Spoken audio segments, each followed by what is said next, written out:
Honestly, most of us, when there's somebody who exists in our world that we don't like, we just don't come into contact with them, right?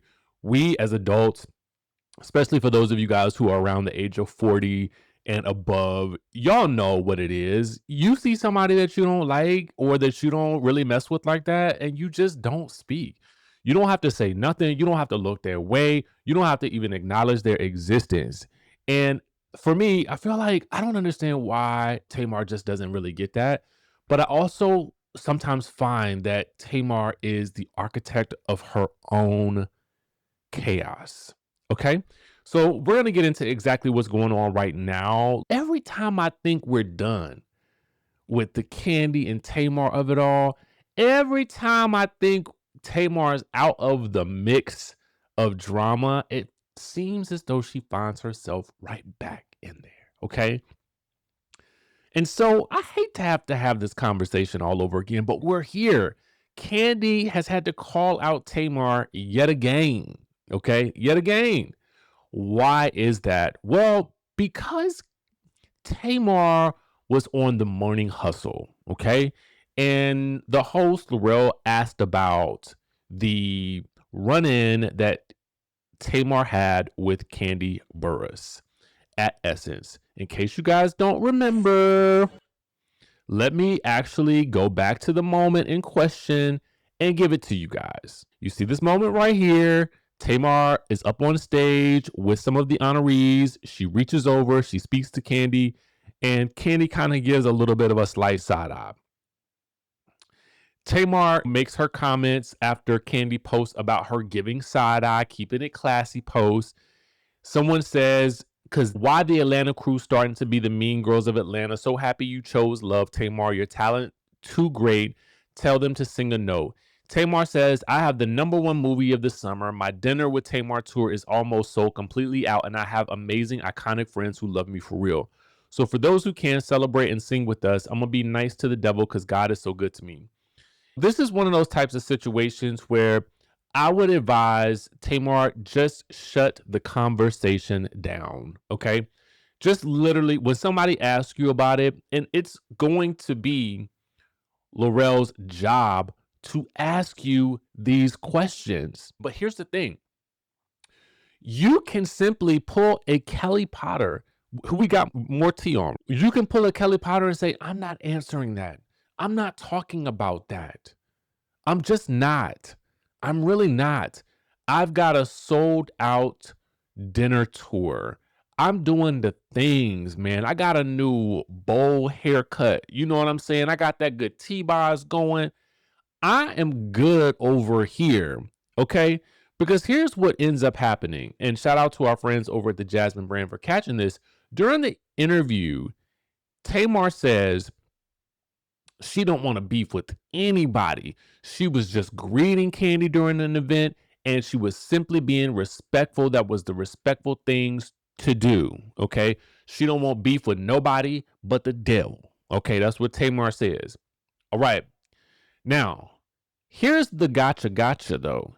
Kandi, after seeing this post on the Jasmine brand, jumps into their comments, okay, with a very different version of events.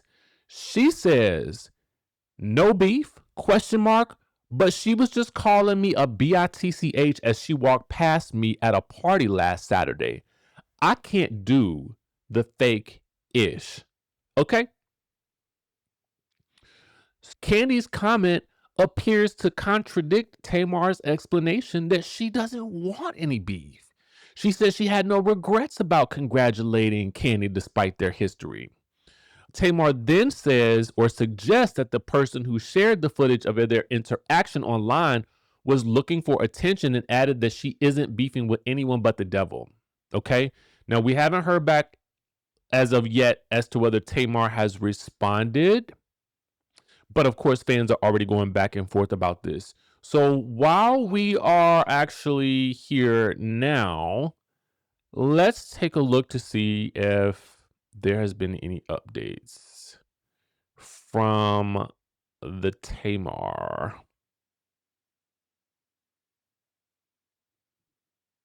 No, she's just posting about her sold out tour as she should. As she should. Tamar, here's the thing. This is where I want you to be in your grown and sexy era. Just you don't have to respond to any of this. Now, if you do, my assessment would be that you are somehow ready to continue welcoming this type of thing into your life. And you don't really need any of this to sell what you're doing. People love you just because you're you, not because of the drama that you're involved in. You're not on reality TV any longer in that way, at least from as far as I can see. So this type of drama, it's beneath you. It's beneath you. The fact that you continue to find yourself in it, it pains me. It really does. It pains me because I want you to win. I want you to win. And this ain't the way. This ain't the way, man. So, anyway, that's what's going on. Kandi has had to call out Tamar yet again. Here we are, back again. And my goodness, let the mouse go. Let it go. You know who else I want to let the mouse go? It's Angela. Angela, please let the mouse go. So our friends over at No Chaser, shout out to them for catching these comments. Angela is back on X and she says her arms are toned after all that windmilling in these comments. Vindicated, period. Now what y'all having for dinner? You call that vindicated? You call what we saw on Sunday vindication? Girl, ma'am, no. This response right here is so astute. You were not vindicated. You were intentionally being messy by inferring something from a joke. You made the decision to bring that joke to the show and present it as if you had been given tea, which was not true. You look messy because you're purposely trying to construct a story. And to me, it's baffling to me for someone that had something very, very interesting happen to them at the end of last season, who would come now in this season and make some types of moves that just remind me of what happened to you allegedly last season. Okay? So Angela says the intent is on the person who said it, not the person who repeated it. Well, if we were to go back then in our brains and then think about who is the culprit in the situation from last year? Was it the person who said it or the person who brought it to repeated it on a national TV show? Because what George said, regardless of how crass the joke was, right? It wasn't said on the national television. Just like whatever incidents happened in the restaurante last season did not happen on camera, but it was brought to camera by another person. You are simply doing what was done to you, albeit in a completely different scenario. Completely different scenario. I'll give you that. But the actions are the same. You brought something to the show. So the intent is not on the person who repeated it. No, girl, your intent was mal. Okay? There was malintent there. So another person says, please, Angela, they tried to, but they couldn't deliver like you and Pinky did. What we want to know is why Ashley got you tiptoeing to her home. We almost got Mama Joy's scene replica going to get dirt on Phaedra. So I did wonder this. Here's my thing about the footage. My question was, Ashley, did you answer the door? Did Angela come into the house? Did she come into the home? I need to know beyond getting to the door, did she make it past the threshold? And then what did you talk about? Okay, because where's the footage on that? Angela says, feet too big to tiptoe. Now, I appreciate, this is what I think I would have appreciated more with Angela. If she had said, you know what, y'all? Yeah, they got me. They got me. And kept it moving. Just keep it moving. But to double down on it, but then to kind of joke about it, I just feel like there's a glimmer of hope here for me with Angela with this feet too big to tiptoe, because I feel like she understands the joke of it all with that. But another person says, was he single or not when it was said? Angela says, everyone was married and in the room. The audience was just as shocked. Hashtag 2024. So we're in 2026. The show, this was filmed in 2025. So 2024 happened It just feels so lame at this point, especially if you said everybody was in the room. If they all heard it, it's like, girl, what are you doing? Right? And so another person says, Angie, at this point, you need to release your own footage of Ashley coming into your house because y'all are neighbors. And I don't know what was she was trying to prove with this don't visit each other. Angela says, it's all good. I'm moving on, baby. I wish everyone the best. I really hope you do. That's probably the best thing for you. Okay. The other person who comes back, who said what they said before, comes back and says, while you were definitely one of my fave newest housewives, it's really disingenuous of you to try to say that the intention only lies with the person who said it. Boom. When there was clearly some sort of malicious intent behind you repeating it. But we want those fans though. Okay. I can rock with that. Angela says, based on how it was said, I asked a question. I've always owned what I said. There was more than that. It was definitely more than that. You didn't just ask the question. But again, I hope she just moves on. But I unfortunately feel like we're going to revisit all of this at the reunion. And so here we are. Here we are. Y'all remember that Kelly, I told y'all the other day that Kelly said she set the standard for a lot of the girls on the show when it comes to fashions. You know, if she were Marlo back in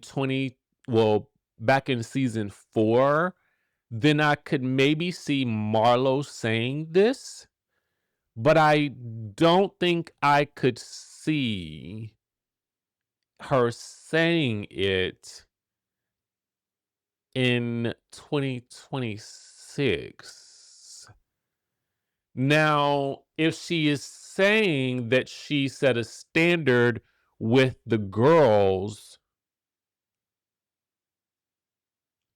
working with Paris, no, even then, because Paris's work with some of these women precedes her.